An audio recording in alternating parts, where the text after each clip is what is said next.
you were taught to blame luck when you lose, and to thank luck when you win. It keeps you soft. It keeps you obedient to the weather. The older words are better because they expose the mechanics. Machiavelli called one force Fortuna. Everything in motion around you. The flood that breaks your plans. The drought that cracks your soil. The patron who appears at the right hour, and the scandal that arrives the day before your chance. The other force he called Virtu. Not virtue as niceness. Virtu as capacity, daring, adaptability, the disciplined ferocity that turns raw events into shaped outcomes. Fortuna throws cards. Virtu plays hands. You do not control the deck. You control how long you sit, how you count, how you bluff, when you rise, and whether you return with a better game. Look at your week. How many sentences did you write that surrendered your agency to weather? The market is bad. People don't want what I make. My boss is impossible. These may be true. The prince never told you to hallucinate sunshine. Machiavelli did not flatter men with slogans. He told them something harder to hear and easier to use. Fortune is the arbiter of half our actions, but she leaves the other half, or a little less, to be governed by us. Half, not none. Not all. Half. That fraction is the battlefield of a life. Pretend it is zero, and you become a spectator with eloquent excuses. Pretend it is 100, and you become delusional, raging at reality like a child who wants tides to obey. Accept the split, and you step into a craft. Start with the piece you do not control. Fortuna. You are living in a world of floods and rocks. You will be hit by accidents you did not earn, and gifted breaks you did not deserve. The promotion arrives because someone else resigned. The injury arrives because a moment of distracted movement intersected with gravity. The algorithm favors you on a Tuesday, for reasons no engineer can explain. The same algorithm punishes you a month later, and no apology arrives with the dip. You are not guilty for the flood, and you are not a saint for the harvest. Take the gift without building a religion around it. Bear the misfortune without performing martyrdom. The currents are not personal. They are indifferent. The moment you stop arguing with that indifference, your hands are free to shape what can be shaped. Then turn to what Machiavelli meant by virtù. He never meant politeness. He meant the disciplined willingness to act decisively under uncertainty, to change tactics when the wind changes, to combine fox and lion without apologizing for either shape. A prince must be a fox to recognize traps, and a lion to frighten wolves. You hear this as costume. It is carpentry. Fox is pattern recognition. Lion is enforcement. The fox asks, what is really happening behind the language in this room? The lion asks, what happens to this pattern if I refuse it and hold the line? Fox watches the river for eddies. Lion cuts a new channel when the old one clogs with debris. Fox learns rules fast. Lion writes rules when none exist.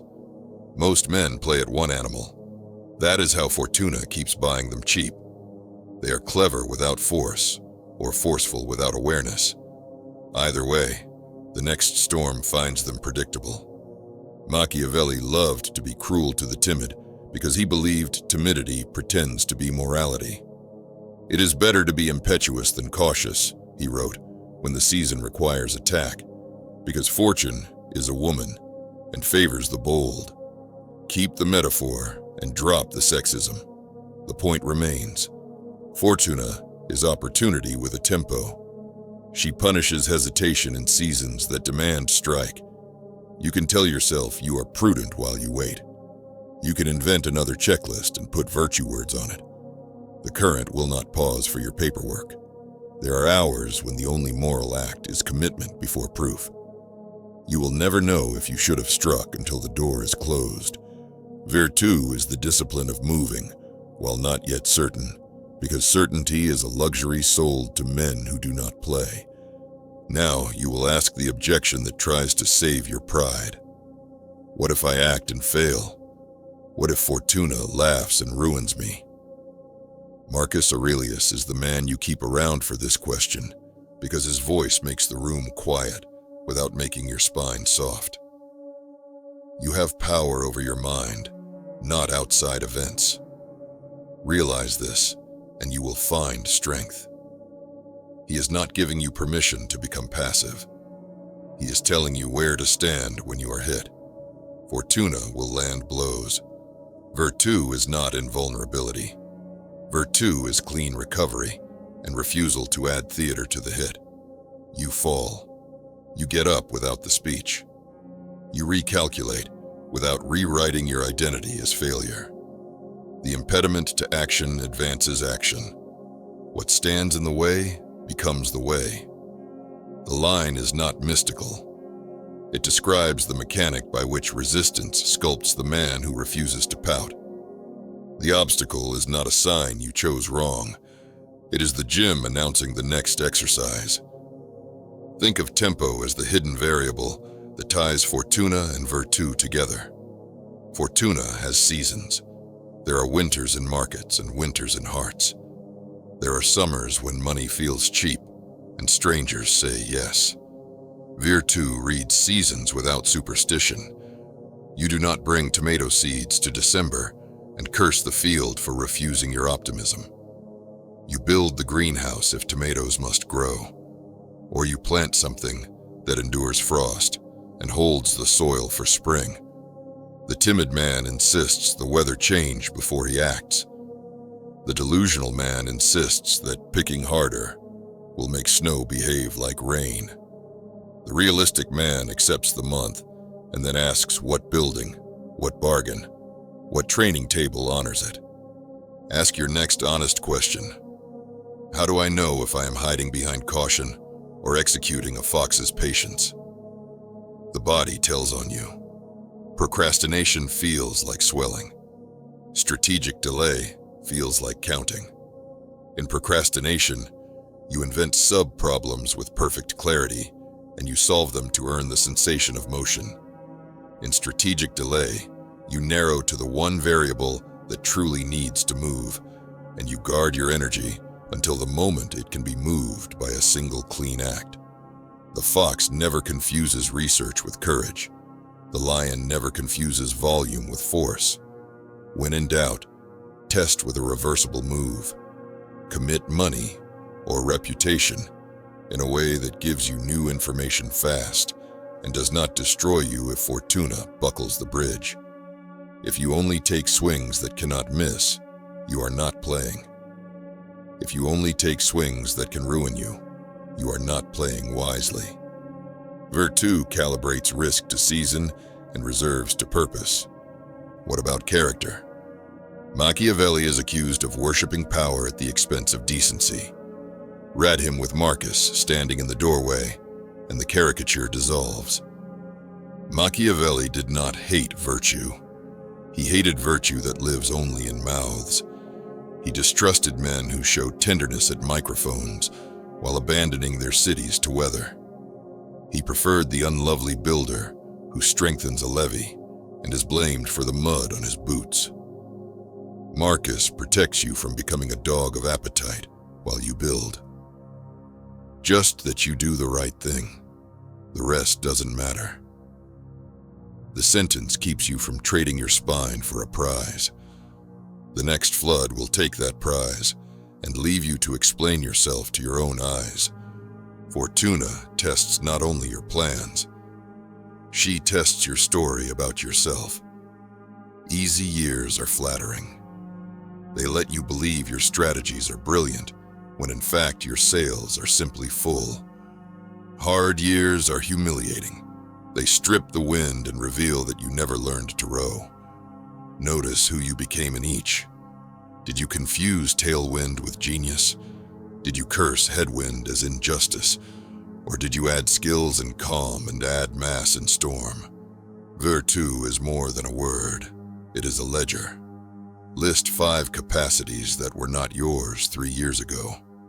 If the list is blank, Fortuna is raising a man who will sell his life to the next trend. If the list is long, Fortuna can still slap you across the face, but she cannot make you small. You will say that some men are simply lucky. You will be right. Machiavelli would agree, and still press you with a question that stares like a judge. What did you build when luck visited? A lucky guest wants a chair. Did you build one? Did you have a door to open? Did you own anything that could catch the wind? Or did you greet your guest with an empty room and a speech about how you would have prepared if only anyone had warned you that the future was coming? Luck respects structure. She does not respect monologues. A calendar full of time you cannot reclaim is a symptom of many things. One of them is the habit of being ready only when it no longer matters. Consider a small, unromantic example. Men say they are waiting for the right moment to pitch, to move, to ask. Ask what a right moment looks like in numbers and names. If you cannot answer, you are not waiting, you are hiding. Define Fortuna in your domain by counting the signals that have preceded favorable outcomes historically. How many inbound inquiries clustered near real inflection points? What market metrics moved before your competitors were acquired? Which hiring seasons actually yielded talent that endured? Write the triggers. When one fires, do not hold a committee meeting in your head. Move. Where the willingness is great, the difficulties cannot be great. Machiavelli was not promising ease. He was pointing to the arithmetic of momentum. Objections shrink in the presence of a man already crossing the room. Marcus adds the interior work that makes movement steady rather than frantic. Do not act as if you are going to live 10,000 years. The vanity of postponement breeds weak men who look busy and die unfinished. Fortuna notices posture. She favors the prepared, but she also visits the present. The man who says later to everything tells the world that the next card will be the one he finally plays. He teaches luck to bypass him. He trains allies to stop inviting him. He persuades himself that he is prudent when he is bored. The cure is not shouting at yourself. It is building rituals that carry your effort, even when your mood pleads for parole. Study the places where Fortuna most often humiliates you. It will be at thresholds, when you are about to leave a bad arrangement, when you are about to rest after weeks of honest labor, when you are about to think deeply. Emergencies appear. Invitations arrive with flattery attached. Small fires break out that require your presence and politely postpone your life. The pattern is not always malicious. It is mechanical. Chaos hates being without an audience. Virtù learns to verify the fire, to time box the help, and to delay all new commitments until the smoke clears. Marcus would tell you that a mind kept under its own command does not belong to other men's alarms. Machiavelli would tell you that a prince who cannot say, "not now," will never have time to build walls that do not require nightly heroics. Train adaptability without becoming a reed that calls collapse flexibility. Machiavelli admired men who could change course without losing aim. He did not admire men who made aim a fashion.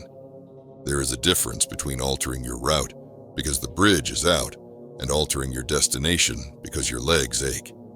One is fox, the other is surrender with vocabulary. When Fortuna blocks the road, ask a Marcus-sized question before you redraw your map. What is essential here? Strip the plan to its bones. If the bones still point in the same direction, change routes and continue. If the bones point nowhere, you did not have a plan. You had a mood. Moods complain about weather. Plans absorb it. You may protest that all of this courage still leaves generous space for loss. It does. Machiavelli never promised salvation. He promised competence. Marcus never promised comfort. He promised composure. Try to imagine a man who combines them. He enters a volatile year and does not waste 1 hour litigating that volatility.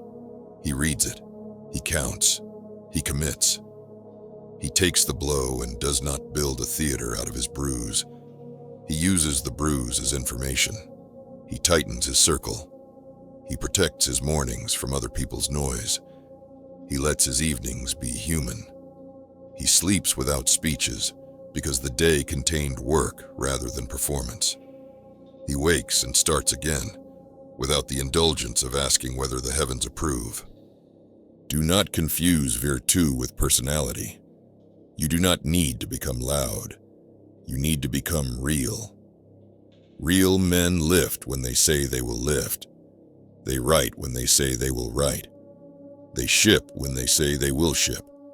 They learn from the strike they missed without inventing a new religion to justify the miss. They treat luck kindly when she appears and do not demand she stay for dessert.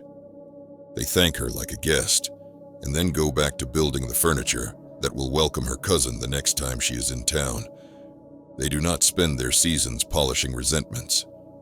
They spend them raising their thresholds so that smaller wins no longer rearrange their calendar. How do you practice in small rooms so that large rooms do not terrify you?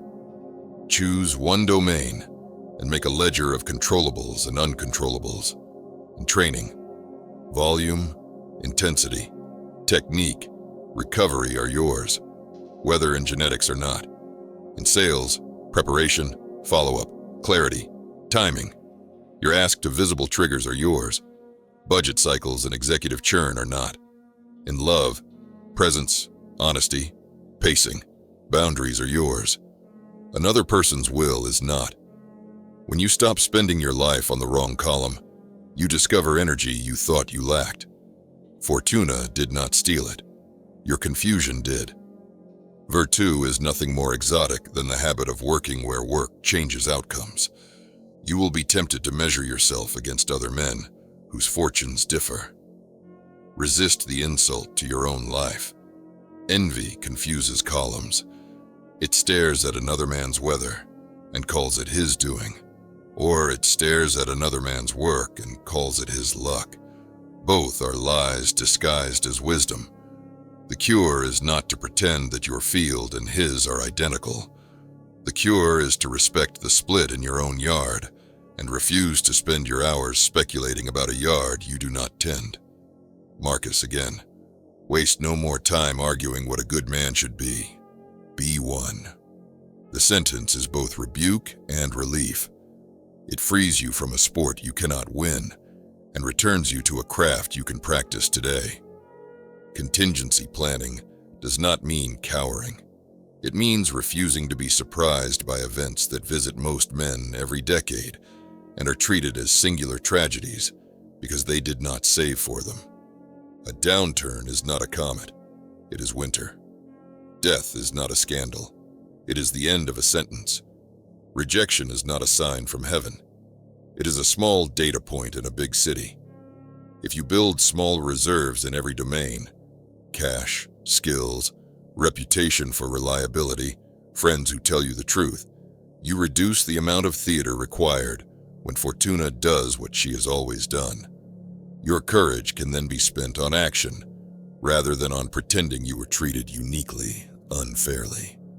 There is a quieter, sharper strike that Virtù must learn to deliver against Fortuna. Refuse to let luck define your mood. The easy day does not make you sloppy. The hard day does not license your cruelty. You may need to be a lion at noon. You can still be a decent man at dinner. Machiavelli refused to tie decency to softness. Marcus refused to tie composure to indifference. Keep both sentences in your pocket. In rooms where your decision will harm someone, no matter how you choose with awareness, with clean reasoning, with as much mercy as the purpose allows, and then refuse to apologize to the part of you that wants to be liked by everyone.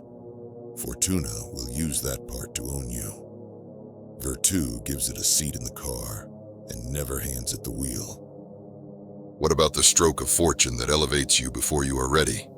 It happens. New money, sudden fame, a promotion granted because the last man quit during a storm. The danger is not the elevation. The danger is that you will try to freeze the present arrangement by pleasing everything and everyone who might be able to take it away. You become the fox without lion. You become smooth. You defer. You collect applauses like coupons. The coupons will not save you in the next season. The only protection against tomorrow is substance today. Build systems before you need them.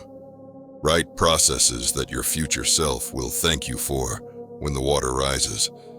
If you are crowned early, do not spend your nights kissing rings. Spend them learning the job you were just given. You will be told by men who consider themselves noble that all of this is worldly, that the pure life does not concern itself with strategy, that a good heart will attract good weather. The sentence flatters failure. Marcus spent his mornings on strategy and his evenings on goodness. He did not oppose them. He refused to let one excuse him from the other. If it is not right, do not do it. If it is not true, do not say it. There is nothing in the line that forbids you from reading the wind and reefing sails before the squall. There is everything in the line that forbids you from burning another man's boat to calm your nerves. Machiavelli's fox and lion, governed by Marcus's restraint, is a humane combination. It builds. It defends. It does not cry when the rain arrives, because the roof was already raised. Put this into a single day so your hands can feel it. You wake and write down 3 events you cannot command. Mark it. Other people's moods, random delays. Then you write 3 capacities you will increase regardless. A page that must be produced, a call that must be made, a drill that must be repeated. You schedule the work you control inside hours that Fortuna tends to leave alone, and you defend those hours with the ferocity you usually reserve for fires. When noise tries to draft you into theater, you verify before you sprint. When a real wave hits, you move without a speech, and you clean up without a story. You do not audition for anyone. You do not narrate your heroism. You do not throw your bruises on a table as proof you deserve dessert. At night, you count. Not likes, not luck, not headlines. Count your acts that were independent of weather. Did you change a small system that will keep paying you when the next tide shifts? Did you add a skill whose usefulness does not expire with one platform's fashion? Did you keep your word in a dull room? Did you protect your mind from the day's hysteria long enough to think a true thought? Marcus would ask only for that kind of audit. Machiavelli would nod because that kind of audit makes princes out of men who never wear crowns. Fortuna will still be Fortuna. She will send you too much and too little. She will pamper your lazy friends for a season and let your enemies be photographed with their new titles. She will take from you a thing you are finally learning to carry correctly. She will give you a chance you secretly do not believe you deserve. She will never call ahead. She will never hand you a warranty. She is not a god. She is the weather. You cannot bite the rain. You can learn to build roofs. You can learn when to run and when to plant and when to stand in it on purpose, because the cold makes you honest. Virtù is not a speech. It is not a mood. It is the sum of durable capacities multiplied by your willingness to act while afraid and edited by your refusal to betray your core. It is the spine that can bow without breaking and the eyes that can squint without closing. It is the small daily acts by which you tell luck that you will greet her, but you will not worship her. You will use her when she visits. You will survive her when she leaves. You will not blame her for your sloth or credit her for your discipline. You will simply continue, with fox-sight and lion-heart, under the steady hand of a man who knows what belongs to him and what does not. One day soon you will stand at the edge of a decision that scares you because the river is high and you dislike swimming in front of people. You will hear two voices. One will say that you must wait until the current is gentle and the crowd is friendly. The other will quote a Roman who governed storms and grew old without bitterness. You could leave life right now. Let that determine what you do and say and think. You will step. If you are swept, you will surface. If you cross, you will find clearer ground. If luck smiles, you will thank her and keep walking. If luck frowns, you will thank the lesson and keep walking. This is not romantic. It is royal. Fortune deals. You play. And by playing with Virtù, you make of your life something sturdier than weather.